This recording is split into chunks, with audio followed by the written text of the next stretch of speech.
रात के 2:17 AM। घड़ी की सुई टिक टिक टिक, और उसके बीच में एक अजीब सी आवाज, ठक ठक ठक, जैसे कोई लकड़ी के दरवाजे पर अपनी उंगलियों के नाखून घुमा रहा हो। रवि ने आंखें खोली। उसका गला सूख चुका था। कमरे में अंधेरा इतना गहरा था जैसे रोशनी ने कभी यहां कदम ही ना रखा हो। उसने धीरे से अपना फोन उठाया। स्क्रीन जलते ही 2:17 AM। वही वक्त जब उसकी मां कहा करती थी, बेटा, 2 से 3 के बीच का वक्त मौत का वक्त होता है। रवि ने खुद को समझाया, यह सब बकवास है। लेकिन फिर ठक ठक ठक। इस बार आवाज सीधा उसके कमरे के दरवाजे से आई। उसका सांस रुक गया। घर में और कोई नहीं था। मां पापा गांव गए हुए थे। दरवाजे के नीचे से एक पतली सी परछाई दिख रही थी, जैसे कोई बाहर खड़ा हो। लेकिन वो परछाई हिल नहीं रही थी। बिल्कुल सीधी, बिल्कुल खामोश, जैसे किसी लाश को खड़ा कर दिया गया हो। रवि का दिल जोर जोर से धड़कने लगा। धड़ धड़ धड़। कौन है? उसने हल्की सी आवाज में पूछा। कोई जवाब नहीं, सिर्फ एक ठंडी हवा का झोंका। और फिर रावी। आवाज धीमी थी, लेकिन उसका नाम बिल्कुल साफ सुना। उसकी रीढ़ की हड्डी तक सर्दी उतर गई। वो आवाज उसकी मां जैसी थी, लेकिन उसमें एक अजीब सी खुरच थी, जैसे कोई गला काट कर बोल रहा हो। दरवाजा धीरे धीरे खुलने लगा। खर। रवि ने फोन की फ्लैशलाइट ऑन की। लाइट दरवाजे पर पड़ी, लेकिन वहां कोई नहीं था। परछाई गायब, आवाज गायब। सिर्फ एक चीज थी, जमीन पर गीली मिट्टी के निशान, पैरों के निशान जो सीधे उसके बिस्तर तक आए हुए थे और वहीं खत्म हो गए, जैसे कोई चीज उसके बिल्कुल पास खड़ी हो। धीमा हॉरर म्यूजिक। रवि का फोन हाथ से गिर गया। फ्लैशलाइट सीधा छत की तरफ पड़ी और उसने देखा, छत पर उल्टा लटका हुआ एक चेहरा। सफेद आंखें, बिना पुतली के, होंठ फटे हुए और गर्दन टेढ़ी 180 डिग्री घूमी हुई। वो चेहरा धीरे धीरे मुस्कुरा रहा था। रावी, मैं आ गई। आवाज अब बिल्कुल उसके कान के पास थी। लाइट ब्लिंक हुई। चेहरा लायब, कमरा खाली। रवि चीख भी नहीं पाया। उसकी नजर बिस्तर के कोने पर गई। वहां एक पुरानी तस्वीर रखी थी, उसकी मां की तस्वीर। लेकिन तस्वीर में मां के पीछे वही सफेद आंखों वाला चेहरा खड़ा था और नीचे खून से लिखा था, अगला नंबर 13 है। कमरे की लाइट अचानक बंद। अंधेरा इतना गहरा कि अपनी सांस भी दिखाई नहीं दे रही थी। और फिर बिल्कुल उसके कान के पास से एक ठंडी सांस। रवि ने धीरे से पीछे मुड़कर देखा, और जो उसने देखा उसने उसकी रूह को जगा दिया। उसके पीछे वही चेहरा खड़ा था, लेकिन इस बार उसके हाथ में एक पुरानी घड़ी थी, जो सिर्फ एक ही वक्त दिखा रही थी, 2:17 AM। अचानक हॉरर म्यूजिक रुक गया और एक जोरदार चीख, जो पूरे घर में गूंज उठी। लेकिन आसपास के किसी पड़ोसी ने कुछ नहीं सुना। सुबह जब पुलिस आई तो रवि का कमरा अंदर से बंद था। रवि की मौत के 3 दिन बाद उसका सबसे करीबी दोस्त अमन पुलिस स्टेशन के बाहर खड़ा था। उसके हाथ कांप रहे थे, क्योंकि उसने कल रात 2:17 पर वही आवाज सुनी थी। ठक ठक ठक, बिल्कुल 3 बार, बिल्कुल उतनी ही धीमी, उतनी ही ठंडी। अमन ने सोचा था ये सिर्फ डर है, लेकिन जब उसने अपना फोन उठाया, स्क्रीन पर एक नोटिफिकेशन ब्लिंक हुआ। अननोन सेंडर, अगला नंबर 13 है। उसका गला सूख गया। मैसेज के नीचे एक फोटो थी। फोटो उसके खुद के कमरे की थी, और फोटो में उसके पीछे कोई खड़ा था। सफेद आंखें, टेढ़ी गर्दन और होठों पर वही खुरची हुई मुस्कान।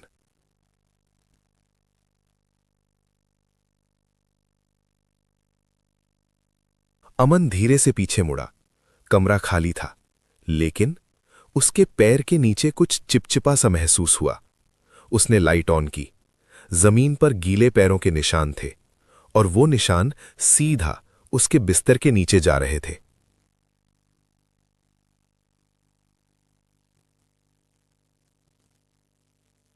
बिस्तर के नीचे से किसी की सांस आ रही थी,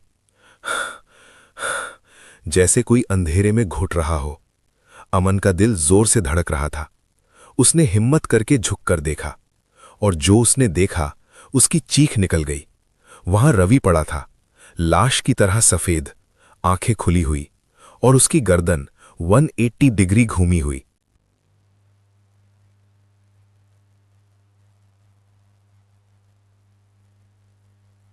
लाइट ब्लिंक हुई। अमन पीछे गिरा। दोबारा देखा तो बिस्तर के नीचे कुछ भी नहीं था, सिर्फ एक पुरानी घड़ी जो 2:17 पर अटकी हुई थी। तभी घड़ी की सुई हिलने लगी। टिक टिक टिक। 2:16, 2:17।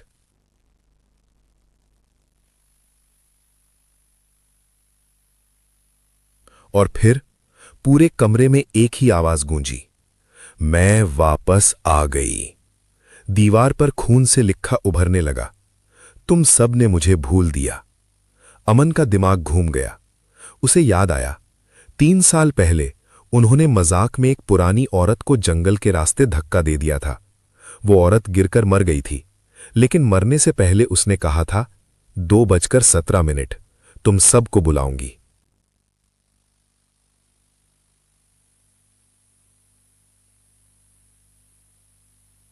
अमन का फोन फिर वाइब्रेट हुआ। Caller ID Ravi. उसने डरे डरे रिसीव किया। स्क्रीन पर रवि था, लेकिन उसका चेहरा धीरे धीरे पिघल रहा था। आंखें बाहर निकल रही थीं, और पीछे वही बुढ़िया खड़ी थी। उसका चेहरा आधा जला हुआ, दांत खून से भरे। वो कैमरा के बिल्कुल पास आई और धीरे से बोली, अब तेरी बारी।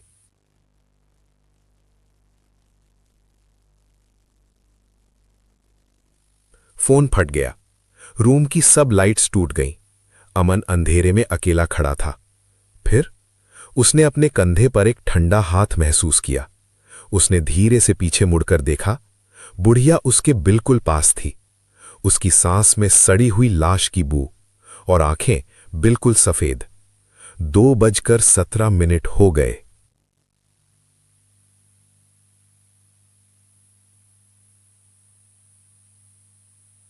अगले पल अमन की चीख ने पूरे मोहल्ला को हिला दिया। सुबह पुलिस ने उसका कमरा तोड़ा। अंदर अमन दीवार पर चिपका हुआ था, जैसे किसी ने उसे हवा में उठाकर पटक दिया हो। उसकी गर्दन टेढ़ी, आंखें खुली, और दीवार पर खून से लिखा था, अभी 2 और बाकी हैं।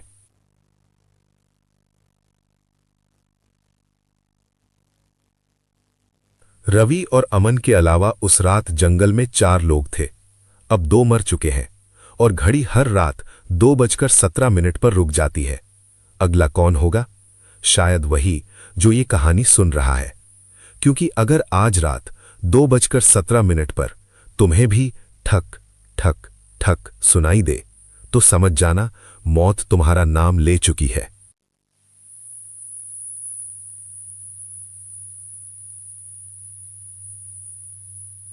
मैं आ रही हूं।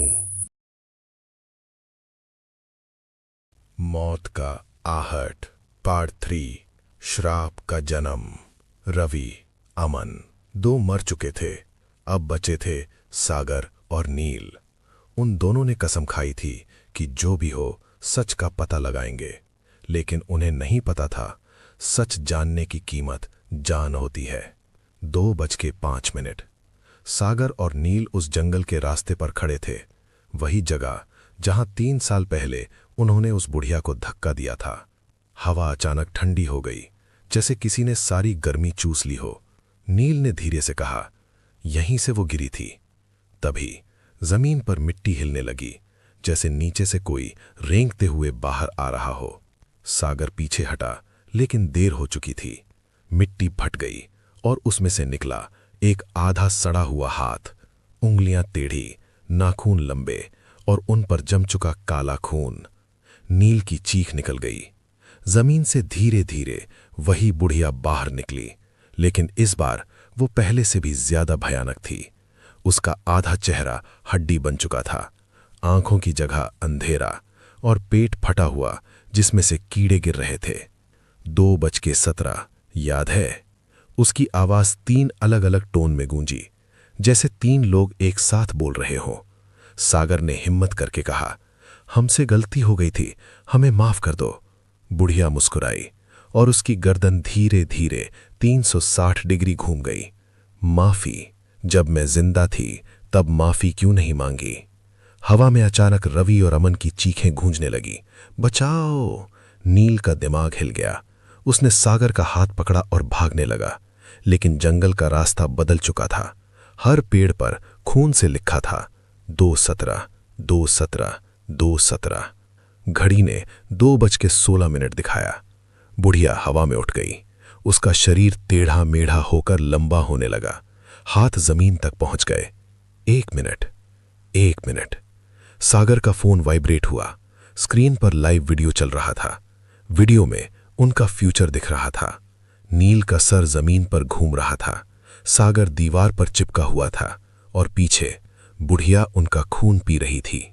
2:16:40, 2:16:50। नील जोर जोर से रो रहा था। ये सपना है, ये सपना है। बुढ़िया धीरे धीरे उनके करीब आई। मैं मौत नहीं, तुम्हारी गलतियों का हिसाब हूं। 2:17। फिर एक इतनी तेज चीख कि पेड़ों की पत्तियां हिल उठी। नील हवा में उठ गया। उसकी हड्डियां एक एक करके टूटने की आवाज। कड़क कड़क कड़क। उसका शरीर टेढ़ा होकर उल्टा लटक गया, आंखें सफेद। सागर जम गया था, वो हिल नहीं पा रहा था। बुढ़िया उसके बिल्कुल सामने थी। उसने अपना हाथ सागर के सीने में डाल दिया, जैसे मक्खन में चाकू घुसता है, और उसका दिल बाहर निकाल लिया। लेकिन जैसे ही सागर गिरने वाला था, सब कुछ रुक गया। Time freeze. बुढ़िया ने उसके कान में धीरे से कहा, अब सिर्फ एक बाकी है, जो सबसे ज्यादा हंसता था, जो सबसे ज्यादा मजाक उड़ाता था।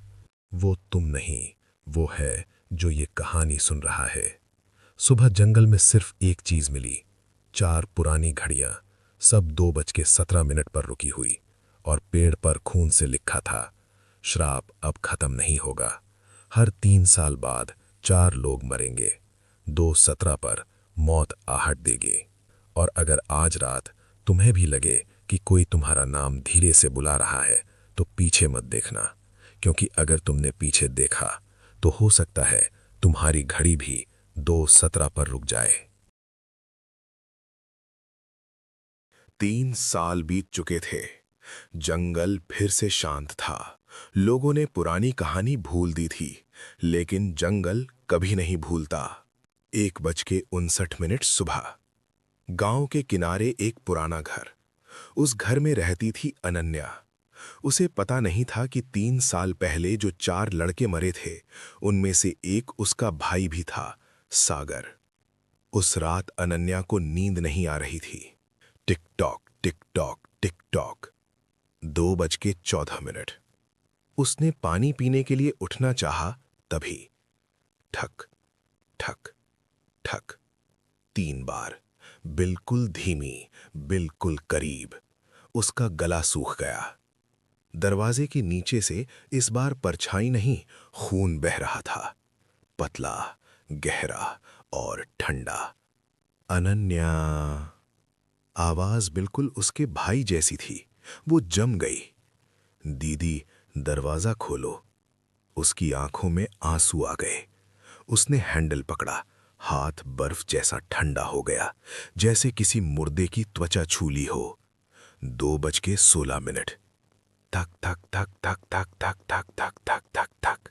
दरवाजा धीरे धीरे खुला। बाहर कोई नहीं था, सिर्फ जमीन पर 4 पुरानी घड़ियां, सब 2:17 पर अटकी हुई, और उनके बीच में एक कागज, खून से लिखा था, श्राप तोड़ना है तो अपना खून देना होगा।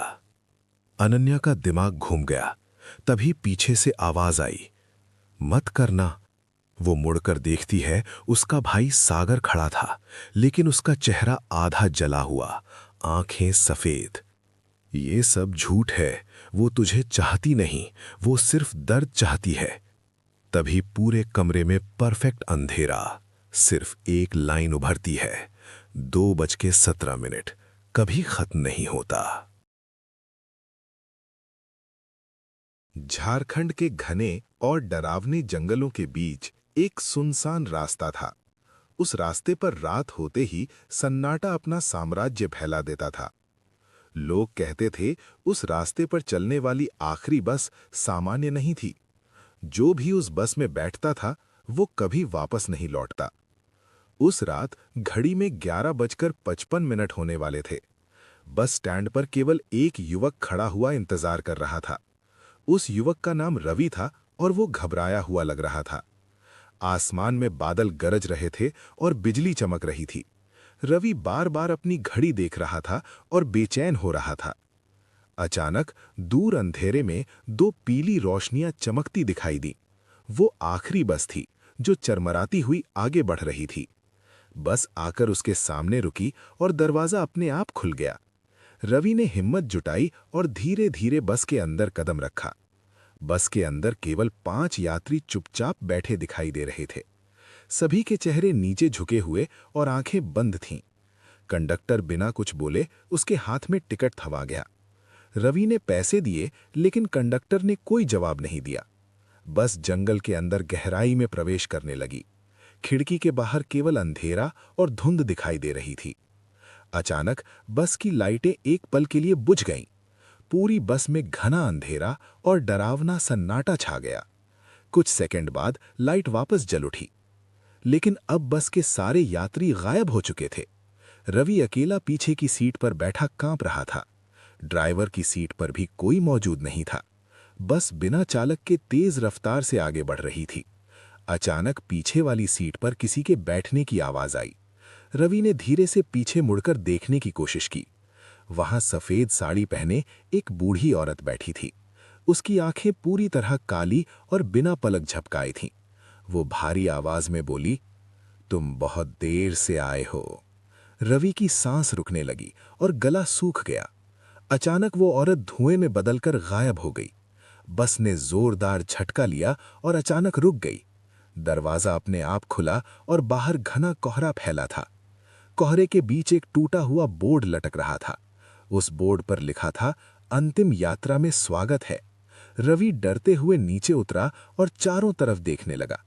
जैसे ही उसने पीछे मुड़कर देखा, बस गायब हो चुकी थी। कोहरे के बीच कई परछाइयां उसकी ओर बढ़ने लगीं। उन सभी के चेहरे वही थे जो बस में बैठे थे। वे एक साथ बोले, तुम आखिरी सवारी हो। रवि पीछे हटने लगा, लेकिन उसके पैर जमीन में धंस गए। एक ठंडी हड्डियों वाली हथेली ने उसका कंधा पकड़ लिया। उसकी चीख पूरे जंगल में गूंज उठी। फिर सब शांत हो गया। सुबह जब लोगों ने उस रास्ते को देखा तो बस खड़ी थी। बस के अंदर एक नई परछाई खिड़की से बाहर देख रही थी। कहते हैं हर रात 11:55 पर वो बस आती है और अगली आखिरी सवारी का इंतजार करती रहती है। सुबह की हल्की रोशनी उस सुनसान रास्ते पर फैल चुकी थी। लोगों ने सड़क किनारे वही पुरानी जंग लगी बस खड़ी देखी। गांव के कुछ लोग हिम्मत करके बस के पास पहुंचे। बस का दरवाजा आधा खुला हुआ और हिल रहा था। अंदर घुप अंधेरा था, जैसे रात अभी खत्म नहीं हुई। एक आदमी ने टॉर्च चलाकर बस के अंदर रोशनी डाली। पीछे वाली सीट पर किसी के बैठने का धुंधला साया दिखा। टॉर्च की रोशनी जैसे ही उस चेहरे पर पड़ी, सब चौंक गए। वो चेहरा रवि का था, लेकिन आंखें पूरी काली हो चुकी थीं। उसके होठों पर वही अजीब मुस्कान जमी हुई थी। अचानक बस के अंदर की हवा बहुत ठंडी हो गई। टॉर्च अपने आप बंद हो गई और अंधेरा फैल गया। अंधेरे में किसी ने फुसफुसाकर कहा, अगली सवारी तैयार है। लोग डरकर बस से बाहर भागने लगे। जैसे ही वे बाहर निकले, बस अचानक गायब हो गई। सड़क फिर से खाली और शांत दिखाई देने लगी।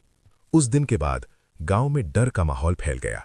हर रात ठीक 11:55 पर लोगों को दूर से बस की घरघराहट सुनाई देती थी, लेकिन सड़क पर कोई बस दिखाई नहीं देती थी। 1 सप्ताह बाद गांव का ही एक और युवक गायब हो गया। उसने भी आखिरी बस पकड़ने की बात कही थी। उसकी मां ने बताया उसने दूर 2 पीली रोशनियां देखी थीं। फिर वो घर से बाहर गया और कभी वापस नहीं लौटा। जंगल के बीच उस रास्ते पर एक पुराना मोड़ था। लोग कहते हैं असली रहस्य वहीं से शुरू होता है। जो भी उस मोड़ पर रात में खड़ा होता है, उसे अचानक अपने पीछे बस रुकने की आहट सुनाई देती है, लेकिन पीछे मुड़ने पर केवल अंधेरा और कोहरा दिखाई देता है। कहते हैं वो बस आत्माओं को लेकर चलती है। हर नई आत्मा उस बस की खिड़की से बाहर देखती रहती है और अगली सवारी का इंतजार करती रहती है। एक रात गांव का सरपंच सच्चाई जानने वहां पहुंचा। उसने तय किया वो आखिरी बस का इंतजार करेगा। ठीक 11:55 पर दूर अंधेरे में फिर वही 2 पीली रोशनियां चमकी। बस उसके सामने आकर रुकी और दरवाजा खुल गया।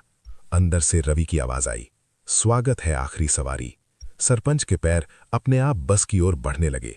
उसकी आंखें भी काली पड़ने लगीं और चेहरा बदलने लगा। बस का दरवाजा बंद हुआ और वो जंगल में गायब हो गई। आज भी झारखंड के उस सुनसान रास्ते पर हर रात आखिरी बस जरूर आती है और शायद अगली सवारी तुम्हारा इंतजार कर रही है। झारखंड का वो सुनसान रास्ता अब नक्शों से भी मिटाया जा चुका था। सरकार ने उस क्षेत्र को खतरनाक घोषित कर सील कर दिया था, लेकिन अंधेरे को कभी दीवारों से रोका नहीं जा सकता। हर रात 11:55 पर जंगल जाग उठता था। पेड़ों की शाखाएं ऐसे मुड़ती जैसे किसी को पकड़ना चाहती हों। उस रात आसमान में चांद लाल दिखाई दे रहा था। एक खोजी पत्रकार जिसका नाम विक्रम था वहां पहुंचा। वो सच को दुनिया के सामने लाना चाहता था। उसने बैरिकेड पार किया और सुनसान सड़क पर कदम रखा। जैसे ही उसने मोड़ पार किया, हवा अचानक रुक गई। उसके पीछे से कदमों की आहट सुनाई दी। वो मुड़ा, लेकिन वहां कोई नहीं था। घड़ी में 11:54 हुए थे। जंगल के भीतर से बच्चों के रोने की आवाज आने लगी।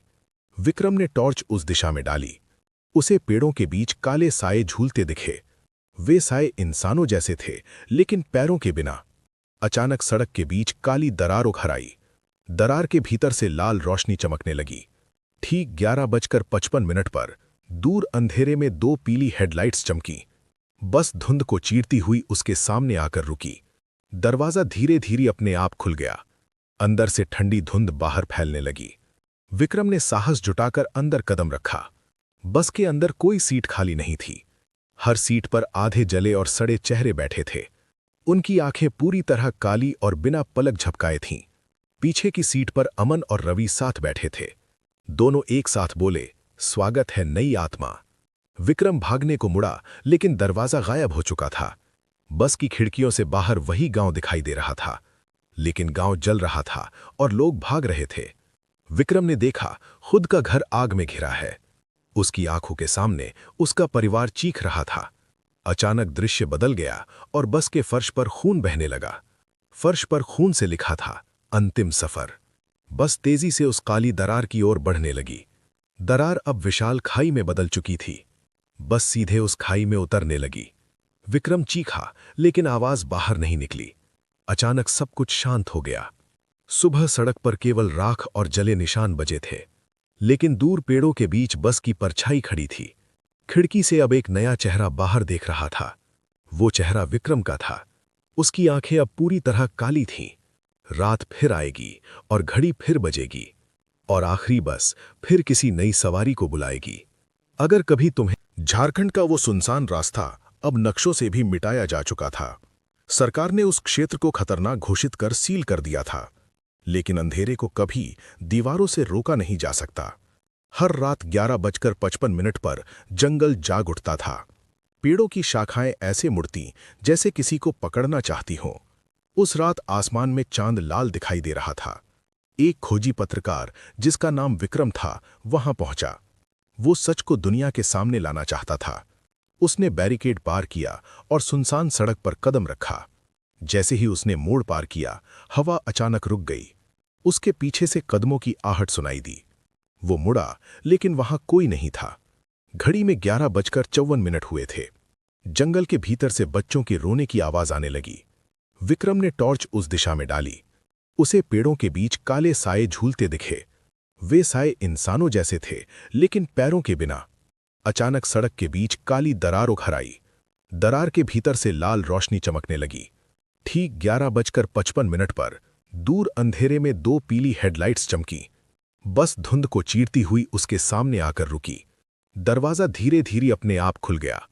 अंदर से ठंडी धुंध बाहर फैलने लगी। विक्रम ने साहस जुटाकर अंदर कदम रखा। बस के अंदर कोई सीट खाली नहीं थी। हर सीट पर आधे जले और सड़े चेहरे बैठे थे। उनकी आंखें पूरी तरह काली और बिना पलक झपकाए थीं। पीछे की सीट पर अमन और रवि साथ बैठे थे। दोनों एक साथ बोले, स्वागत है नई आत्मा। विक्रम भागने को मुड़ा, लेकिन दरवाजा गायब हो चुका था। बस की खिड़कियों से बाहर वही गांव दिखाई दे रहा था, लेकिन गांव जल रहा था और लोग भाग रहे थे। विक्रम ने देखा, खुद का घर आग में घिरा है। उसकी आंखों के सामने उसका परिवार चीख रहा था। अचानक दृश्य बदल गया और बस के फर्श पर खून बहने लगा। फर्श पर खून से लिखा था, अंतिम सफर। बस तेजी से उस काली दरार की ओर बढ़ने लगी। दरार अब विशाल खाई में बदल चुकी थी। बस सीधे उस खाई में उतरने लगी। विक्रम चीखा, लेकिन आवाज बाहर नहीं निकली। अचानक सब कुछ शांत हो गया। सुबह सड़क पर केवल राख और जले निशान बचे थे, लेकिन दूर पेड़ों के बीच बस की परछाई खड़ी थी। खिड़की से अब एक नया चेहरा बाहर देख रहा था। वो चेहरा विक्रम का था। उसकी आंखें अब पूरी तरह काली थीं। रात फिर आएगी और घड़ी फिर बजेगी, और आखिरी बस फिर किसी नई सवारी को बुलाएगी। अगर कभी तुम्हें भी उस रास्ते पर ठंडी हवा छू जाए, तो समझ जाना बस तुम्हें देख रही है, क्योंकि उस बस का सफर कभी खत्म नहीं होता। झारखंड का वो सुनसान रास्ता अब मानो जीवित हो चुका था। रवि, अमन और विक्रम अब केवल नाम नहीं रहे थे, वे उस बस का हिस्सा बन चुके थे जो आत्माओं को निगलती थी। कहते हैं ये बस आज की नहीं बल्कि 100 साल पुरानी थी। ब्रिटिश काल में इसी रास्ते पर एक दुर्घटना हुई थी। एक बस खाई में गिरी और सभी यात्री जिंदा जल गए। मरते समय उन्होंने मदद के लिए पुकारा था, लेकिन जंगल ने उनकी आवाज निगल ली थी। उनकी अधूरी आत्माएं उसी बस से बंध गईं। तभी से हर रात 11:55 पर बस फिर प्रकट होती और नई आत्मा खोजती। अब तक गांव लगभग खाली हो चुका था, लेकिन एक लड़की जिसका नाम काव्या था, अपने भाई अमन की सच्चाई जानना चाहती थी। वो उसी मोड़ पर पहुंची जहां सब गायब हुए थे। आसमान पूरी तरह काला और चांद खून जैसा लाल था। ठीक 11:55 पर दूर 2 पीली हेडलाइट्स फिर चमकीं। बस उसके सामने आकर रुकी और दरवाजा खुल गया। अंदर से कई आवाजें एक साथ बोलीं, स्वागत है। काव्या ने कांपते हुए अंदर कदम रखा। अंदर की हर सीट पर जले हुए चेहरे बैठे थे। पीछे की सीट पर अमन और रवि उसे देख रहे थे। उनकी आंखें काली, लेकिन उनमें पहचान की झलक थी। अमन ने बहुत धीमी आवाज में कहा, भाग जाओ। लेकिन तभी बस का दरवाजा जोर से बंद हो गया। बस अचानक जमीन से ऊपर उठने लगी। खिड़कियों से बाहर वही पुरानी दुर्घटना दिखाई देने लगी। काव्या ने देखा, बस खाई में गिर रही है, लेकिन इस बार वो अंदर फंसी हुई थी। अचानक अमन ने उसका हाथ पकड़ लिया। उसने कहा, हमें मुक्त करो, नहीं तो हम हमेशा भटकेंगे। काव्या ने चीखते हुए भगवान का नाम लिया। अचानक बस के भीतर तेज सफेद रोशनी फैल गई। जले हुए चेहरे दर्द से चीखने लगे। बस जोर से हिलने लगी, जैसे टूट रही हो। एक एक कर आत्माएं धुएं में बदलने लगीं। रवि और अमन ने आखिरी बार मुस्कुराकर उसे देखा, फिर वे भी सफेद रोशनी में विलीन हो गए। बस अचानक गायब हो गई और काव्या सड़क पर गिर पड़ी। सुबह गांव वालों ने उसे बेहोश पाया। जब उसने आंखें खोलीं तो रास्ता सामान्य दिख रहा था। उसने सोचा शायद सब खत्म हो गया, लेकिन उसी रात उसके फोन में एक वीडियो आया। वीडियो में वही बस फिर दिखाई दी। खिड़की से एक चेहरा बाहर देख रहा था। वो चेहरा काव्या का ही था। वीडियो में उसकी आंखें पूरी तरह काली थीं। स्क्रीन पर लिखा था, अंतिम सवारी अभी बाकी है। कहानी यहीं खत्म नहीं होती। हर बार जब कोई इस कहानी को सुनता है, बस उसे देख लेती है। आज रात जब घड़ी 11:55 बजाएगी, तो शायद दूर 2 पीली रोशनियां तुम्हारी ओर बढ़े। अगर दरवाजा अपने आप खुले तो याद रखना, आखिरी बस कभी खाली नहीं जाती। टाइटल, कब्रिस्तान के बगल का रास्ता। पीछे पलटकर मत देखना। हेडफोन्स लगाओ, लाइट बंद करो और ध्यान से सुनो। रात के 12:37 बज रहे थे। आसमान पर आधा छुपा चांद, और मिठापुर के पुराने कब्रिस्तान के बगल का वो संकरा रास्ता जहां से कोई अकेला नहीं गुजरता। लोग कहते हैं, वहां अगर किसी ने तुम्हें नाम से बुलाया तो पीछे पलटकर मत देखना। रावी अपनी बाइक खराब होने की वजह से पैदल ही उस रास्ते से घर जा रहा था। उसने खुद से कहा, बस 5 मिनट का रास्ता है, मैं बच्चा नहीं हूं, मुझे क्या डर। हवा अचानक तेज हो गई, पेड़ों के पत्ते अजीब तरह से हिलने लगे। जैसे ही रावी कब्रिस्तान के पास पहुंचा, उसे महसूस हुआ कोई उसके पीछे चल रहा है। एक और कदम, एक और सांस, लेकिन जब वो रुकता तो पीछे की आहट भी रुक जाती। उसका गला सूख गया। उसने चलना तेज कर दिया। तभी रावी रावी का खून जम गया। वो आवाज बिल्कुल उसकी मां की थी, लेकिन उसकी मां तो 5 साल पहले गुजर चुकी थी। रावी बेटा, रुक जा, मुझे देख। आवाज और पास आ रही थी, उसके कान के बिल्कुल करीब।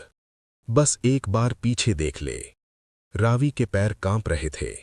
उसके दिमाग में गांव के बुजुर्ग की बात गूंज रही थी, कब्रिस्तान के बगल के रास्ते पर अगर कोई बुलाए तो पीछे मत देखना, चाहे वो आवाज किसी अपने की ही क्यों ना हो।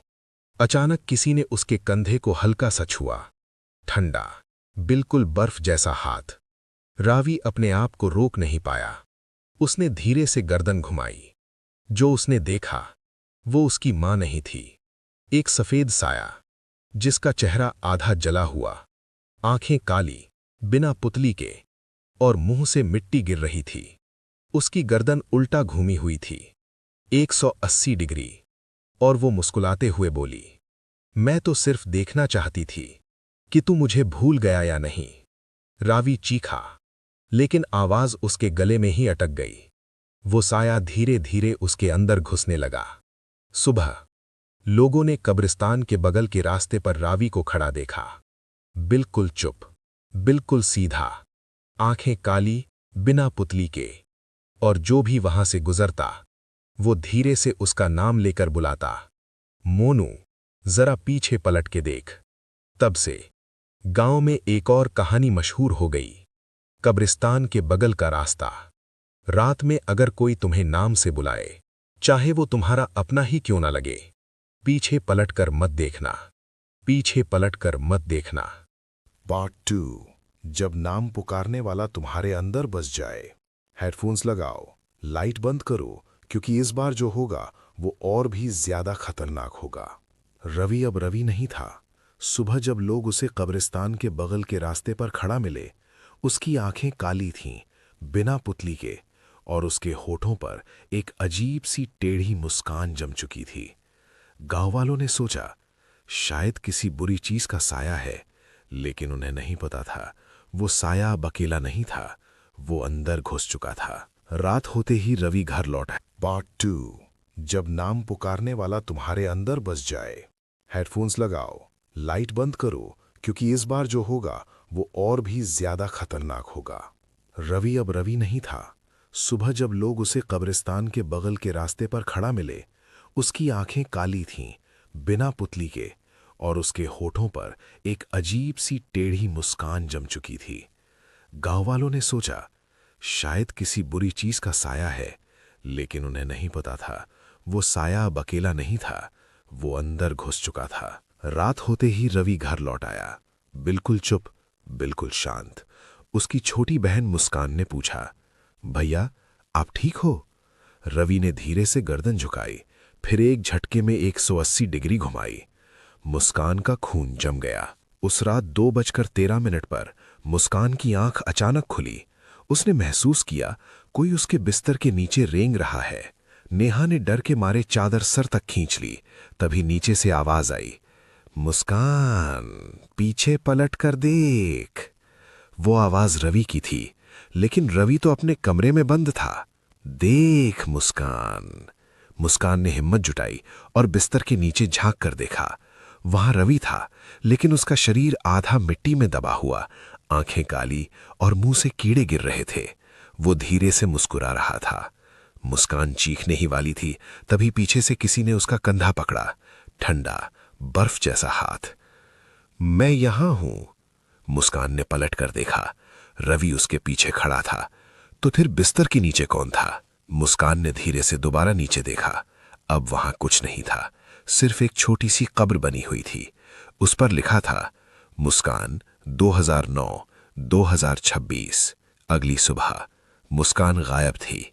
रवि घर के बाहर खड़ा था, बिल्कुल चुप, बिल्कुल सीधा, और जो भी उसके पास से गुजरता वो धीरे से उसका नाम लेकर बुलाता, बस एक बार पीछे देख लो। धीरे धीरे गांव में लोग गायब होने लगे।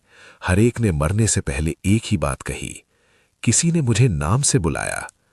कब्रिस्तान के बगल का रास्ता अब और लंबा हो गया था, जैसे वो हर रात थोड़ा और बढ़ रहा हो, और हर कब्र पर एक ही लाइन लिखी मिलती। इसने पीछे पलटकर देख लिया। एक रात पूरा गांव अंधेरे में डूब गया। लोगों ने देखा कब्रिस्तान की सब कब्रें खुली हुई थीं और उनमें से हर एक लाश खड़ी होकर गांव की तरफ चल रही थी। सबकी आंखें काली, सबके होठों पर वही मुस्कान, और सब एक ही नाम बार बार बोल रहे थे, मोनू मोनू मोनू। अगर अभी तुम्हें लगे कि किसी ने धीरे से तुम्हारा नाम लिया है, तो याद रखना, कब्रिस्तान के बगल का रास्ता सिर्फ मिठापुर में नहीं होता, वो हर जगह होता है। और अगर कोई तुम्हें पीछे से बुलाए, चाहे वो तुम्हारा अपना ही क्यों न लगे। पार्ट 3, आखिरी नजर और कब्रिस्तान का दरवाजा। लाइट बंद करो, दरवाजा लॉक करो, और अगर पीछे से कोई आवाज आए तो इस बार बिल्कुल भी मत पलटना। मिठापुर में अब रात और दिन का फर्क खत्म हो चुका था। सूरज निकलता था, लेकिन रोशनी जमीन तक नहीं पहुंचती थी। कब्रिस्तान के बगल का रास्ता अब सिर्फ एक रास्ता नहीं रहा था, वो एक दरवाजा बन चुका था, और उस दरवाजे के पीछे कुछ जग चुका था। पहली निशानी, गीली मिट्टी में पैर ढसने की छप छप। गांव के पुराने स्कूल टीचर शर्मा जी ने सबसे पहले महसूस किया। उन्होंने कहा, कल रात किसी ने मुझे मेरे मर चुके बेटे की आवाज में बुलाया। उनकी आंखों के नीचे गहरी काली लकीरें थीं, जैसे वो सोए ही ना हो। उसने कहा, पापा पीछे देखिए, मैं यहीं हूं। शर्मा जी रो पड़े। मैं पलट गया। अगली सुबह उनका घर खुला मिला। दीवार पर खून से लिखा था, एक और नजर, एक और रूह। और शर्मा जी, उनकी लाश कब्रिस्तान के अंदर एक नई खुदी कब्र में आधी दबी हुई मिली। उनकी आंखें काली थीं और होठ हिल रहे थे, जैसे अब भी किसी को बुला रहे हों। दूसरी रात, गांव का फैसला। गांव के लोगों ने मिलकर फैसला किया, आज रात सब मिलकर कब्रिस्तान के दरवाजे को बंद करेंगे। 10 आदमी, हाथ में मशाल, दिल में डर, तेज हवा और दूर से 100 लोगों की फुसफुसाहट। जैसे ही वो कब्रिस्तान के गेट तक पहुंचे, गेट खुद ब खुद खुल गया। बैकग्राउंड में दिल की धड़कन तेज, धक धक धक धक। अंदर का मंजर देखकर सबके पैर जम गए। हर कब्र खुली हुई थी और हर कब्र के अंदर एक आदमी खड़ा था, बिल्कुल सीधा, बिल्कुल चुप, आंखें काली, होठों पर मुस्कान। सब एक साथ बोले, तुम पीछे क्यों नहीं देखते? एक आदमी घबराकर पलट गया और उस पल में हड्डी टूटने की आवाज, क्रैक। उसका शरीर 4 टुकड़ों में टूट गया, लेकिन वो गिरा नहीं, वो सीधा खड़ा रहा। अब उसकी आंखें भी काली थीं। तीसरा पहर, सच का खुलासा। गांव की सबसे बूढ़ी औरत अम्मा जानकी ने सच बताया। ये सब 100 साल पहले शुरू हुआ था। एक तांत्रिक ने कब्रिस्तान में एक ऐसी क्रिया की थी जिससे रूहों का दरवाजा खुल गया था। लेकिन उस क्रिया का नियम था, जो भी उस दरवाजे की आवाज सुनेगा, अगर पलट कर देखेगा तो उसकी रूह उस दरवाजे का हिस्सा बन जाएगी, और दरवाजा तब तक बंद नहीं होगा जब तक पूरा गांव उसका हिस्सा न बन जाए। उस रात पूरा गांव एक साथ अपने घरों में बंद हो गया, लेकिन आवाजें रुकती नहीं थीं। हर घर के पीछे से, हर खिड़की के बाहर से, बस एक बार देख लो। आखिरी मंजर, रात के 3:33 पर पूरा गांव अंधेरे में डूब गया। बिजली खुद बंद हो गई, हवा रुक गई, कुत्ते चुप हो गए। सिर्फ एक आवाज, हजारों लोग एक साथ फुसफुसा रहे थे, पीछे देख। अम्मा जान की अकेली बैठी थी, उन्होंने आंखें बंद कर लीं। मैं नहीं देखूंगी। अचानक उनके पीछे किसी ने कहा, अम्मा, मैं तुम्हारा बेटा हूं। उनका बेटा जो 40 साल पहले मर चुका था। उनकी आंखों से आंसू बहने लगे।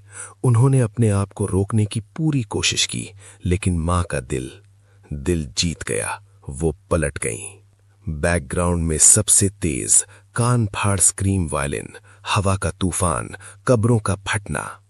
जैसे ही अम्मा ने पलटकर देखा, कब्रिस्तान के बीच एक विशाल काला दरवाजा खुल गया। उसके अंदर सिर्फ अंधेरा और हजारों काली आंखें, सब एक साथ देख रही थीं।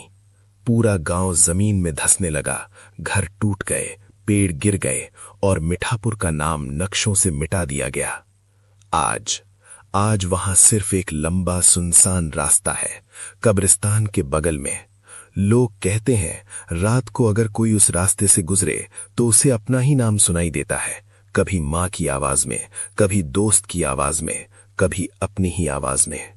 अभी अगर तुम्हें लगे कि तुम्हारे पीछे कोई खड़ा है और धीरे से तुम्हारा नाम ले रहा है, तो याद रखना, दरवाजा अब सिर्फ मिठापुर में नहीं, हर जगह है।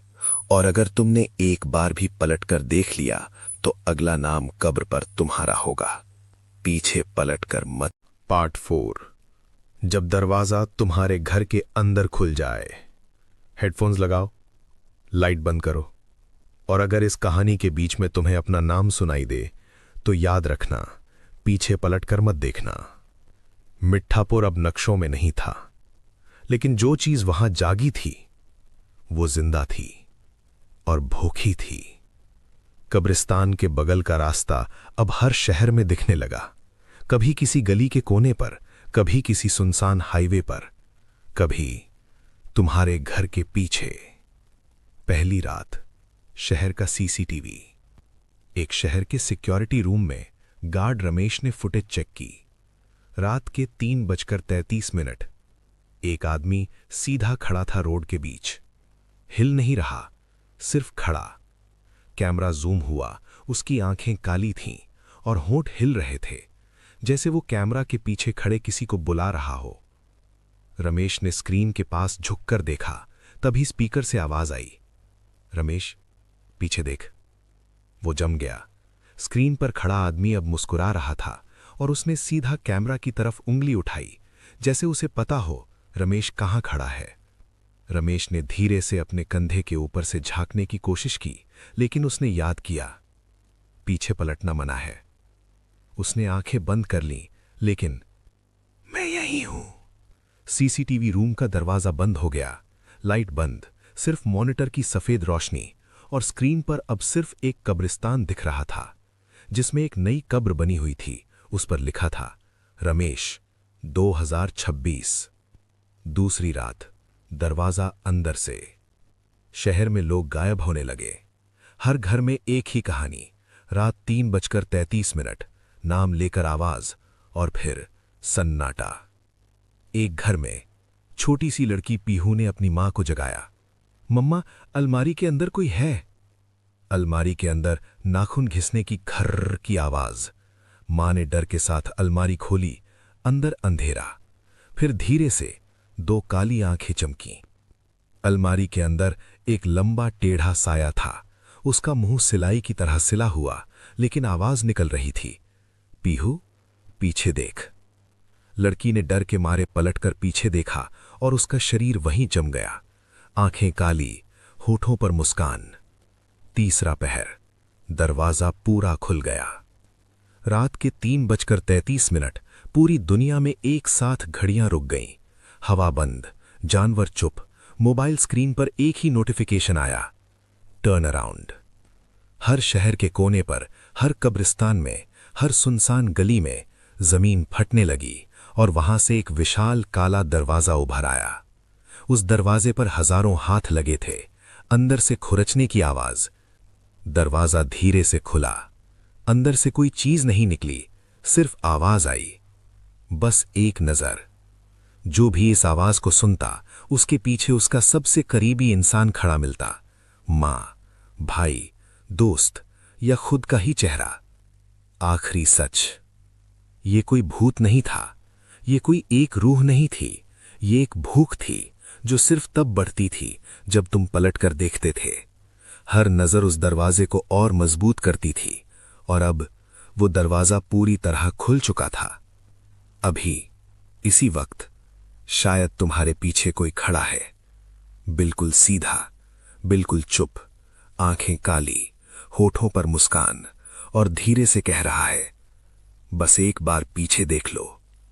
अगर तुमने अभी तक पलटकर नहीं देखा तो शायद तुम बच गए, लेकिन याद रखना, दरवाजा बंद नहीं हुआ, वो सिर्फ जगह बदलता है। और आज रात शायद तुम्हारे घर के अंदर ही है। पीछे पलटकर मत देखना। पार्ट 5। आखिरी बार जब तुम पलट के देखोगे। हेडफोन लगाओ, लाइट बंद करो, और अगर इस कहानी के बीच में तुम्हें लगे कि तुम अकेला नहीं हो तो याद रखना, पीछे पलटकर मत देखना। दुनिया ने सोचा था सब खत्म हो गया, मिठापुर मिटा, लोग गायब, कब्रिस्तान का दरवाजा बंद। लेकिन असली खौफ तब शुरू होता है जब डर कहानी नहीं, हकीकत बन जाए। 3:33, समय जो रुक गया। रात के 3:33 बजते ही पूरे शहर में एक साथ घड़ियां रुक गईं। मोबाइल स्क्रीन्स पर एक ही लाइन चमकी, टर्न अराउंड। किसी ने मैसेज डिलीट किया, किसी ने फोन बंद किया, किसी ने आंखें बंद की, लेकिन आवाज बंद नहीं हुई। बस एक नजर, अंधेरा जो अंदर से आता है।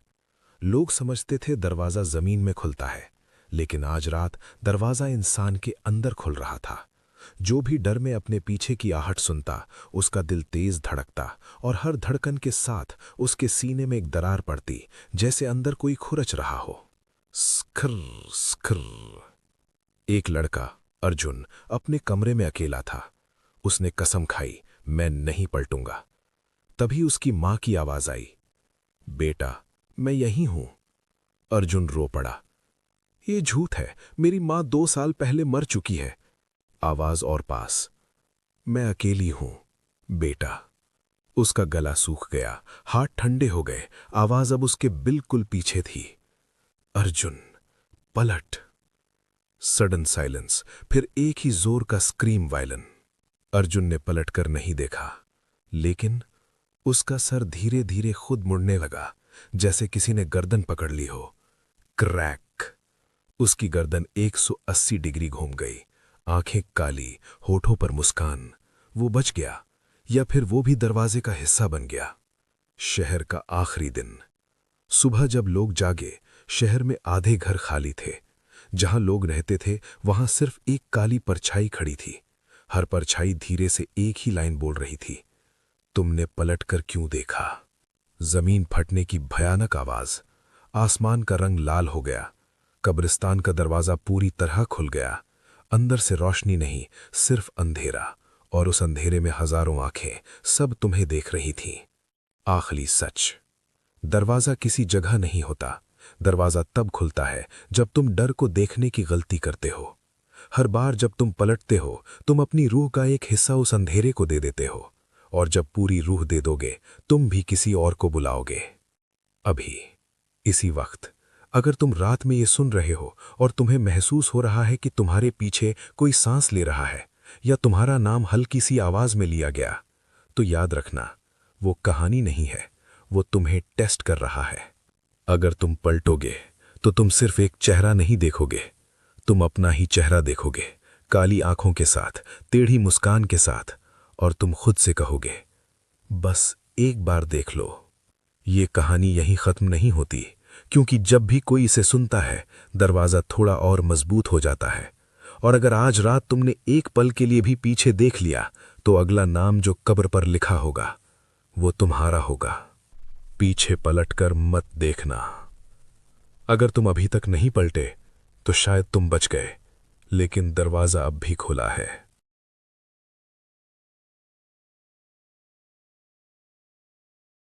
धरती सामान्य दिख रही थी, लेकिन वो अब जीवित नहीं थी। मिट्टी के नीचे हर दिशा में हड्डियों से बनी जड़ें धड़क रही थीं। हर जड़ के भीतर एक आत्मा कैद थी। हर आत्मा की आंख खुली थी, हर आंख में वही लाल चमक, और उन सब के केंद्र में वो विशाल काला तना, जिसकी छाल में उभरा चेहरा अब साफ दिखाई देता था। राहुल। उसकी आंखें अब दो नहीं, हजारों थीं। हर दरार से एक नजर, हर पत्ते से एक सांस। मैं जड़ हूं, मैं जीवन हूं, मैं अंत हूं। लेकिन दुनिया भी पूरी तरह खत्म नहीं हुई थी। कुछ लोग बचे थे जो पहाड़ों की गुफाओं में छिपे थे, जहां अभी तक पीपल की जड़ें नहीं पहुंची थीं। उनमें एक वृद्ध साधु था जिसने वर्षों पहले उस ब्रह्म राक्षस की कथा पढ़ी थी। उसने कांपती आवाज में कहा, वो अब ब्रह्म वृक्ष बन चुका है, लेकिन हर वृक्ष का एक बीज होता है और हर बीज का एक हृदय। इसी बीच जिन लोगों की हथेलियों में काला बीज उगा था, वो बीज अब धड़कने लगा। पहले हल्की जलन, फिर असहनीय दर्द, और फिर हड्डी टूटने जैसी आवाज, त्वचा फटने की ध्वनि। हथेली के बीच से एक नन्ही जड़ बाहर आई। लोग चीख उठे। जड़ धीरे धीरे हाथ से कंधे तक फैलने लगी, त्वचा सख्त, छाल जैसी। कुछ ही मिनटों में वे लोग खुद छोटे छोटे पेड़ों में बदल गए। उनकी आंखें खुली रहीं, जमीन में जड़े हुए, सचेत लेकिन हिलने में असमर्थ। धरती अब इंसानों से नहीं, पेड़ों से भर रही थी। हर शहर, हर देश जंगल में बदल चुका था, लेकिन यह सामान्य जंगल नहीं था, ये एक जीवित दिमाग था। हर पेड़ एक विचार, हर जड़ एक नस, और उस विशाल चेतना की आवाज फिर गूंजी, तुमने मुझे बांधा था, अब मैं तुम्हें स्थिर करूंगा। अचानक आकाश काला हुआ, तारे एक एक कर बुझने लगे, चांद पर दरारें पड़ी, जैसे जड़ें अंतरिक्ष तक फैल गई हों। कॉस्मिक रंबलिंग, दूर गूंजती गर्जना। पृथ्वी के महासागर उबलने लगे, नदियां सूखने लगीं। पानी की जगह काला चिपचिपा तरल बहने लगा, जिसमें चेहरे तैर रहे थे। गुफा में छिपा वो बच्चा, जिसकी आंखें नीली थीं, वो अकेला ऐसा था जिसकी हथेली पर उगा बीज काला नहीं, हल्का सुनहरा था। उसने जैसे ही जमीन को छुआ, एक हल्की रोशनी फैली।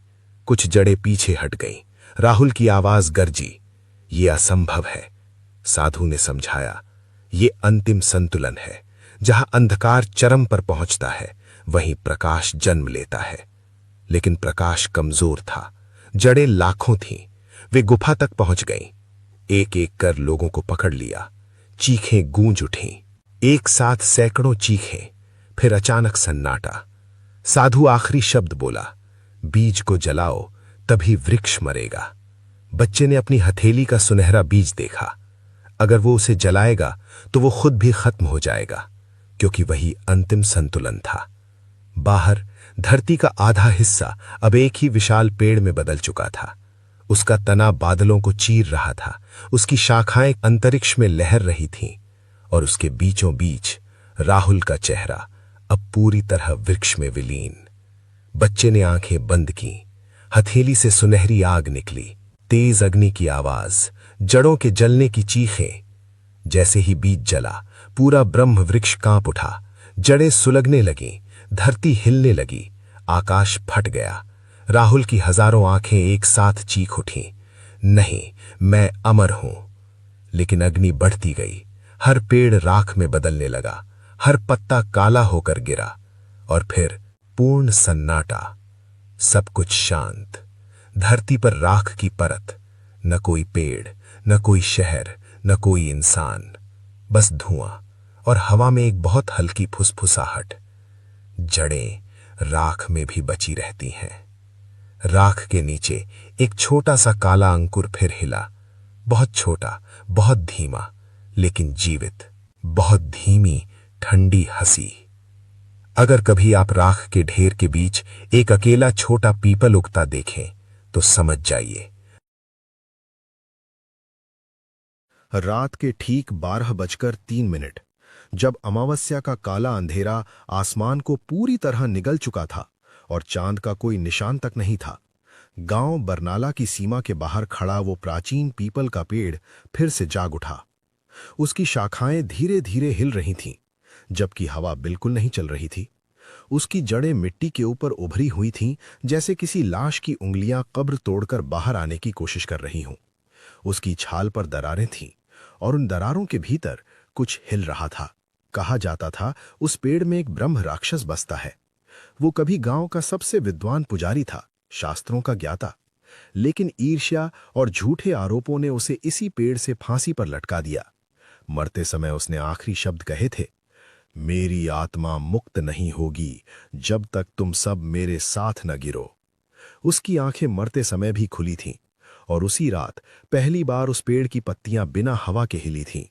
शहर से लौटा 22 साल का राहुल दोस्तों के बीच हंसा। डर, वो भी पेड़ से? आज मैं वहीं सोऊंगा। दोस्तों की हंसी धीरे धीरे डर में बदल गई, क्योंकि जैसे ही राहुल ने यह कहा, दूर कहीं वही पीपल का पेड़ जोर से कांपा। राहुल टॉर्च लेकर पेड़ के पास पहुंचा। टॉर्च की रोशनी तने पर पड़ी। उसे लगा जैसे छाल पर कोई चेहरा उभर आया हो, लेकिन पलक झपकते ही गायब। टॉर्च झपकी, फिर बंद, और अंधेरे में उसके कान के पास भारी सांसों की आवाज आई। राहुल।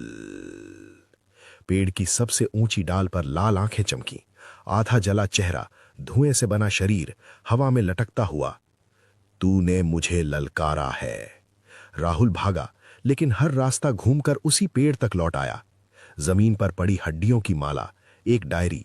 उसमें लिखा था, जो चुनौती देगा उसकी आत्मा जड़ों में बांध दी जाएगी।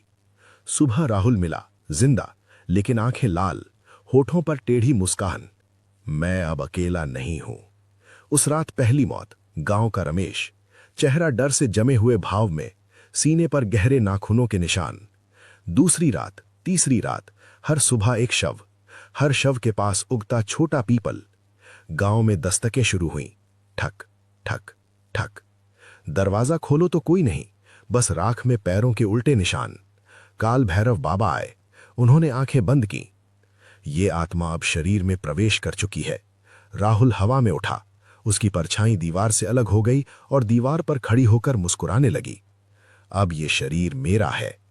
आग जली, तावीज चमका, लेकिन ब्रह्म राक्षस 2 आत्माओं से जुड़ गया, राहुल और उसकी बहन, और शाप बन गया द्विछाया।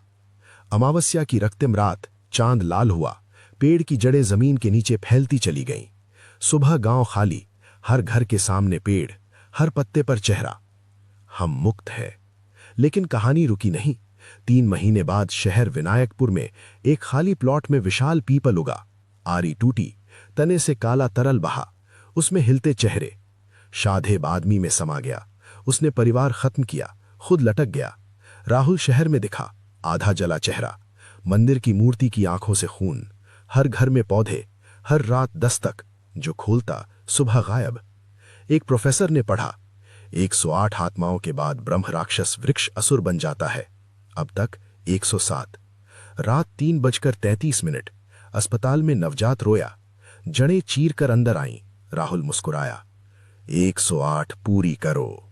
जमीन फटी, शहर के बीच काला गड्ढा, हजारों हाथ बाहर, और उसी क्षण दुनिया भर के हर पेड़ की पत्तियां एक साथ हिल उठीं। धरती के नीचे हड्डियों की जड़ें जुड़ी हुई थीं, हर रीढ़ की हड्डी एक जड़। राहुल की त्वचा छाल में बदल गई, आंखें अंगारों सी, पीठ से शाखाएं निकलीं। मैं अब जड़ हूं, मैं वृक्ष हूं, मैं धरती हूं। दुनिया भर में पेड़ उगने लगे, मंदिर, चर्च, मस्जिद, हर जगह दरारें। धरती का गुरुत्व बदलने लगा। लोगों को लगा जमीन ऊपर खींच रही है। आसमान फटा, लाल आंख झांकी, और हर पेड़ से एक साथ आवाज आई, 108 तो शुरुआत थी। सुबह, शहर, देश, महाद्वीप, कुछ भी नहीं, बस अनगिनत पीपल के पेड़, जहां तक नजर जाए, हर पत्ते से झांकती आंखें। हम अमर हैं। अगर कभी आप सुनसान रास्ते पर अकेले चले और बिना हवा के भी पत्तियां हिले, तो समझ जाइए, वो सिर्फ पेड़ नहीं, वो जड़ है, और शायद आप उसकी अगली आत्मा। मुक्ति। बहुत गहरी हवा की आवाज, दूर कुत्तों का रोना। राख से ढकी धरती पर फिर हलचल शुरू हुई। धीमी धड़कन, जैसे जमीन सांस ले रही हो। काले अंकुर ने चुपचाप मिट्टी चीरकर सिर उठाया। मिट्टी फटने की चरमराहट। उस छोटे अंकुर के भीतर हजारों आत्माएं कराह रही थीं। फुसफुसाहटें चारों ओर घूमती हुई। हर पत्ता किसी मरे इंसान की आखिरी चीख था। दूर गूंजती टूटी घंटियों की आवाज। आसमान अचानक बिना बादल के भी गरज उठा। भारी गर्जना, जमीन कांपती हुई। राख के नीचे दबी जड़ें फिर हिलने लगीं। सांपों जैसी सरसराहट। हर जड़ किसी जीवित चीज को ढूंढ रही थी। धीमी, विकृत हंसी। अंधेरे में वही जानी पहचानी आवाज गूंजी, मैं राख नहीं, मैं अनंत हूं। हवा का तेज झोंका, पेड़ की टहनियां टकराती हुई। नया पीपल कुछ ही पलों में विशाल बनने लगा। हड्डियां टूटने जैसी आवाज। उसकी शाखाएं फैलते हुए आकाश को चीर रही थीं। सैकड़ों फुसफुसाहटें एक साथ। हर पत्ते पर लाल आंख उभर आई थी। धीमी ड्रम बीट, तनाव बढ़ता हुआ। धरती के नीचे दबी आत्माएं फिर जाग उठीं। भारी सांसें, जैसे कोई विशाल दानव पास हो। जंगल के अवशेष खुद ब खुद उस दिशा में झुक गए। दूर किसी औरत की करुण चीख। राख के बीच एक बच्ची अकेली भटक रही थी। टूटती टहनियों की आवाज। उसके पैरों के नीचे जमीन नर्म होकर धंस रही थी। गहरी गुर्राहट, जैसे पेड़ बोल रहा हो। अचानक उसके सामने जड़ों की दीवार उठ गई। हवा रुकने की आवाज, सन्नाटा। बच्ची की सांसें तेज और अनियंत्रित हो गईं। दिल की तेज धड़कन। उसने देखा पेड़ का तना धीरे धीरे धड़क रहा था। मांस फटने की आवाज। छाल के भीतर से एक चेहरा बाहर उभरा। भयानक हंसी गूंजती हुई। वो चेहरा आधा इंसान और आधा जला हुआ था। तुम बच नहीं सकती अब कभी। जमीन फटने की आवाज। जड़ें बिजली की तरह बच्ची की ओर बढ़ीं। चीख अचानक कट जाती है। उसकी आवाज अधूरी रहकर हवा में जम गई। सन्नाटा, केवल हवा की गूंज। अब वहां सिर्फ एक और छोटा पौधा उग चुका था। धीमा मंत्रोच्चार उल्टा चलता हुआ। पेड़ के चारों ओर काली धुंध घूमने लगी। दूर मंदिर की घंटी अपने आप बजती हुई। कोई अदृश्य शक्ति उस अंधकार को चुनौती दे रही थी। भारी टकराव, जैसे दो शक्तियां भिड़ी। आकाश में बिजली बिना रोशनी के चमकी। भारी गूंज, कान फाड़ देने वाली। पेड़ ने अपनी शाखाएं पृथ्वी से बाहर अंतरिक्ष तक फैलाईं। कॉस्मिक कंपन, तारे टूटते हुए। चांद पर काली जड़ों का जाल बन गया। दूर से आती सामूहिक चीखें। हर शहर की राख से नए पेड़ उठने लगे। तेज हवा, तूफान जैसी गर्जना। पूरी दुनिया एक जीवित जंगल बनती जा रही थी। धीमी, बेहद ठंडी फुसफुसाहट। अब कोई सूरज नहीं उगेगा यहां। अचानक अंधेरा, सब कुछ शांत। सूरज काले धुएं में छिप गया हमेशा के लिए। दिल की बहुत धीमी धड़कन। धरती अब एक विशाल हृदय जैसी धड़क रही थी। हजारों जड़ों की रगड़। हर दिशा में केवल छाल और लाल आंखें दिखती थीं। दूर से बच्चे की धीमी हंसी। राख के बीच एक और सुनहरा अंकुर चमका। हल्की घंटी, उम्मीद की धुन। लेकिन इस बार अंधेरा पहले से अधिक ताकतवर था। तेज झटका, बिजली गिरने जैसी आवाज। काली जड़ें उस सुनहरे प्रकाश पर टूट पड़ी। टकराव, आग और धुआं। धरती का सीना फिर फट गया जोरदार आवाज के साथ। गर्जना, जैसे आकाश टूट रहा हो। ब्रह्म राक्षस का चेहरा और भी विशाल हो गया। दर्द भरी हजारों चीखें। हर जड़ में कैद आत्माएं तड़पने लगीं। भारी गूंज, कंपन लगातार। पेड़ का तना अब पूरे ग्रह जितना बड़ा था। अचानक सन्नाटा, हवा भी रुक गई। एक क्षण के लिए समय पूरी तरह थम गया। बहुत धीमी फुसफुसाहट कान के पास। मैं समय से भी पुराना हूं। धीमा डरावना संगीत चरम पर। अंधकार ने प्रकाश को पूरी तरह निगल लिया। मिट्टी के नीचे कुछ हिलता हुआ। लेकिन राख के भीतर फिर हल्की गर्माहट उठी। हल्की सांस, जीवन की आहट। शायद कहानी अभी खत्म नहीं हुई थी। दूर से आती रहस्यमयी हंसी। पेड़ ने खुद को फिर कई हिस्सों में बांट लिया। जड़ें जमीन में दौड़ती हुई। हर देश में अब वही काला पीपल उग चुका था। सैकड़ों दिलों की धड़कन एक साथ। पूरी पृथ्वी अब ब्रह्म राक्षस का शरीर बन गई थी। अचानक जोरदार गर्जना। आसमान से खून जैसी बारिश गिरने लगी। पानी टपकने की भयानक आवाज। हर बूंद जमीन छूते ही जड़ में बदल जाती। भारी गूंजती हंसी। यह संसार अब मेरा वन है। धीमा, बेहद ठंडा सन्नाटा। और फिर सब कुछ अंधेरे में डूब गया। अंतिम धड़कन, फिर शून्य। सिर्फ एक आवाज बची थी हवा में। जड़ें कभी मरती नहीं, वे प्रतीक्षा करती हैं। फिर बहुत लंबा सन्नाटा, फिर धीमी हंसी। कहानी समाप्त नहीं, बल्कि पीपल के पेड़ का ब्रह्म राक्षस भाग 4। अंधकार का जागरण। धरती अब धरती नहीं रही थी, वो एक विशाल धड़कता हुआ जीव बन चुकी थी। हर दिशा में सिर्फ पीपल, हर पत्ते पर एक चेहरा, हर चेहरे पर जमी हुई चीख, मुक्ति मुक्ति। रात और दिन का फर्क खत्म हो चुका था। आसमान स्थायी रूप से काला था। सूरज एक जली हुई लाल आंख जैसा दिखता था, और उस अंधकार के बीच सबसे विशाल पीपल का पेड़, जिसका तना बादलों को चीर रहा था, जिसकी जड़ें समुद्रों के नीचे तक फैली थीं, वही था ब्रह्म राक्षस का मूल रूप। Boom boom. हर धड़कन पर जमीन कांपती, हर धड़कन पर एक नई आत्मा बंधती। अब तक 1008 आत्माएं, और हर आत्मा एक पत्ता बन चुकी थी। लेकिन कुछ बदल रहा था। तेज हवा जैसे हजारों सांप सरक रहे हों। जड़ों के भीतर कैद आत्माएं अब सिर्फ रो नहीं रही थीं, वे जाग रही थीं। उनमें से एक आवाज अलग थी, एक बच्चा जिसकी आत्मा अभी पूरी तरह निगली नहीं गई थी। मां। उस मासूम पुकार ने जड़ों के भीतर एक कंपन पैदा किया। ब्रह्म राक्षस की लाल आंखें अचानक खुली। कौन विरोध कर रहा है? पूरे अंधकार में बिजली चमकी, लेकिन रोशनी नहीं हुई, सिर्फ परछाइयां और गहरी हो गईं। जड़ों के भीतर वो बच्चा एक हल्की सुनहरी चमक में बदलने लगा। कभी जिस पुजारी को झूठे आरोप में मारा गया था, उसकी असली आत्मा अभी भी कहीं दबी हुई थी, और वही चमक अब उस बच्चे से जुड़ रही थी। दो शक्तियों के टकराने की आवाज। पेड़ के तने पर दरार पड़ी। पहली बार ब्रह्म राक्षस चीखा, ऐसी चीख जिससे समुद्र उबल उठे। लेकिन दरार छोटी थी और अंधकार विशाल। ब्रह्म राक्षस ने अपने हजारों हाथ फैलाए। हर हाथ एक जड़ में बदल गया। हर जड़ ने हजारों आत्माओं को और कसकर जकड़ लिया। कोई मुक्ति नहीं। उसकी आवाज अब पूरे ब्रह्मांड में गूंज रही थी। चांद फट गया, तारे बुझ गए, और उसी क्षण अचानक पूर्ण सन्नाटा। समय रुक गया। एक काली आकृति पेड़ के सामने प्रकट हुई। आधा शरीर जला हुआ, आंखें अग्नि जैसी। वो था राहुल। लेकिन ये राहुल नहीं था, ये वो खोल था जिसमें ब्रह्म राक्षस पहली बार आया था। राहुल के चेहरे पर मुस्कान आई, लेकिन उसकी परछाई अलग खड़ी थी। परछाई ने कहा, तुमने मुझे इस्तेमाल किया, अब मैं तुम्हें खत्म करूंगा। पेड़ की जड़ें राहुल की ओर बढ़ीं, लेकिन उसकी परछाई ने उन्हें पकड़ लिया। अंधकार और अंधकार की लड़ाई शुरू हुई। भीषण गर्जना, जमीन फटना, धरती दो हिस्सों में बट गई। एक तरफ काला जंगल, दूसरी तरफ सुनहरी रोशनी।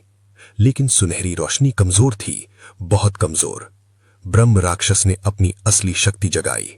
मैं अब वृक्ष नहीं, मैं प्रलय हूं। पेड़ का तना पिघलने लगा। वो धुएं में बदला, और धुआं पूरे आकाश में फैल गया। अब कोई केंद्र नहीं था। हर पीपल का पेड़ अब वही था। हर जड़ एक मुंह बन गई। हर मुंह से आवाज आई, भाग सकते हो तो भागो। तेज हार्ट बीट लगातार। और तभी राख के नीचे दबी वो सुनहरी रोशनी अचानक तेज हो गई। बच्चे की आवाज फिर आई, मां, मैं डर नहीं रहा। संगीत धीरे धीरे आशा और डर दोनों मिलाकर। उस आवाज ने पूरे अंधकार में दरारें डाल दी। लेकिन उसी क्षण अचानक भयानक चीख। ब्रह्म राक्षस ने बच्चे को पूरी तरह निगल लिया। रोशनी बुझ गई, और पेड़ पहले से भी विशाल हो गया। अब वो सिर्फ पृथ्वी नहीं, पूरे अंतरिक्ष में फैल चुका था। ग्रह उसकी शाखाएं बन चुके थे, तारे उसके पत्ते, कॉस्मिक गर्जना। अब कोई। पीपल के पेड़ का ब्रह्म राक्षस भाग 5 अनंत जड़ों का प्रलय। पहला अध्याय। पहले से 5 गुना ज्यादा खतरनाक। अंधकार अब केवल वातावरण नहीं था, वो एक जीवित चेतना बन चुका था। धरती की सतह पर कोई शहर नहीं बचा था, कोई नदी नहीं, कोई इंसान नहीं, सिर्फ पीपल, अनगिनत, अनंत, अमर। हर पेड़ की छाल के भीतर धड़कता हुआ मांस था। हर पत्ते के पीछे लाल आंख खुलती और बंद होती। अब ये जंगल नहीं था, ये एक विशाल शरीर था, और उसके केंद्र में सबसे विशाल तना, जिसकी मोटाई पर्वतों से भी ज्यादा थी, वहीं से गूंजती थी वो आदिम आवाज। मैं ब्रह्म राक्षस नहीं, मैं मूल अंधकार हूं। जड़ों ने समुद्रों को पी लिया था, महाद्वीप दरारों में बदल चुके थे, आसमान अब छाल जैसा दिखता था जिसमें दरारों से काला धुआं रिसता था। लेकिन जड़ों के बहुत भीतर, जहां प्रकाश कभी नहीं पहुंचता, वहां अभी भी कुछ जीवित था। वो बच्चा जिसे निगल लिया गया था पूरी तरह खत्म नहीं हुआ था। उसके भीतर वो प्राचीन पुजारी की शुद्ध आत्मा अब भी झिलमिला रही थी। हर बार जब ब्रह्म राक्षस गरजता, जड़ों में एक सूक्ष्म कंपन उठता, जैसे कोई भीतर से दीवारें खटखटा रहा हो। ठक ठक। अचानक पूरे काले जंगल में एक साथ सभी पत्ते रुक गए, हवा थम गई, समय स्थिर हो गया। और फिर तने के बीचों बीच एक सुनहरी रेखा उभरी, पहले पतली, फिर गहरी, फिर वो दरार बन गई। चीरने की आवाज, जैसे आकाश फट गया। ब्रह्म राक्षस चीखा, उसकी चीख में लाखों आत्माओं का दर्द था। कौन है जो भीतर से विद्रोह कर रहा है? दरार के भीतर से सुनहरी रोशनी नहीं, बल्कि एक आकृति बाहर आई, आधा बच्चा, आधा अग्नि। उसकी आंखों में डर नहीं था, बल्कि निर्णय था। तूने हमें कैद किया, अब हम तुझे कैद करेंगे। पूरे जंगल में कंपन फैल गया, हर जड़ अचानक कांपने लगी, हर पत्ते की आंख एक क्षण के लिए बंद हुई। पहली बार एक आत्मा मुक्त हुई, वो धुएं में बदली और आकाश में विलीन हो गई। ब्रह्म राक्षस क्रोधित हुआ, उसका तना कई हिस्सों में बंट गया, हर हिस्सा एक नया दैत्य बन गया। अब एक नहीं, हजारों ब्रह्म राक्षस खड़े थे, हजारों गर्जनाएं एक साथ। उन्होंने अपनी शाखाएं आकाश से नीचे पटकीं। धरती का जो बचा कुचा भाग था वो चकनाचूर हो गया, लेकिन वो सुनहरी आकृति अब और तेज हो रही थी। तेज प्रकाश की गूंज। उसने जड़ों को भीतर से जलाना शुरू किया। हर जली हुई जड़ से एक आत्मा मुक्त होने लगी, सैकड़ों, फिर हजारों। मुक्त आत्माओं की सामूहिक फुसफुसाहट। हम आजाद हैं। ब्रह्म राक्षस ने अपनी असली शक्ति जगाई, उसका रूप बदलने लगा, पेड़ का आकार घुल गया, वो एक अनंत छाया बन गया, जिसका कोई सिर नहीं, कोई अंत नहीं, सिर्फ अंधकार। लो फ्रीक्वेंसी कंपन, दिल दहला देने वाला। मैं नष्ट नहीं हो सकता। लेकिन तभी मुक्त आत्माएं सुनहरी प्रकाश में जुड़ने लगीं। वो एक विशाल ऊर्जा चक्र बन गईं, जो ब्रह्म राक्षस को चारों ओर से घेरने लगी। ऊर्जा टकराने की तीखी आवाज। अंधकार और प्रकाश का युद्ध शुरू हुआ। हर टकराव पर नए ब्रह्मांड जन्म लेते और नष्ट होते। समय टूट रहा था, यादें मिट रही थीं, वास्तविकता दरक रही थी। भारी विस्फोट, फिर सन्नाटा, और फिर सब कुछ सफेद हो गया। कोई आवाज नहीं, कोई जड़ नहीं, कोई पत्ता नहीं, सिर्फ खालीपन। उस खालीपन में एक बहुत हल्की आवाज गूंजी, क्या ये अंत है या नया आरंभ? अचानक अंधेरे में एक छोटा अंकुर उभरा, पीपल का।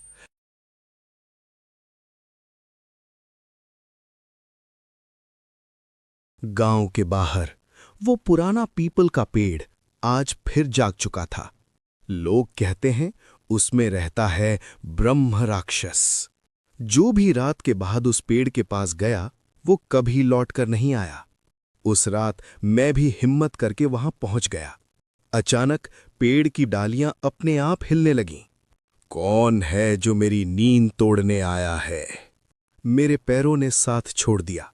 सामने लाल आंखें चमक रही थीं, और अगली सुबह उस पेड़ के नीचे सिर्फ मेरे पैरों के निशान थे, वापस जाने के नहीं।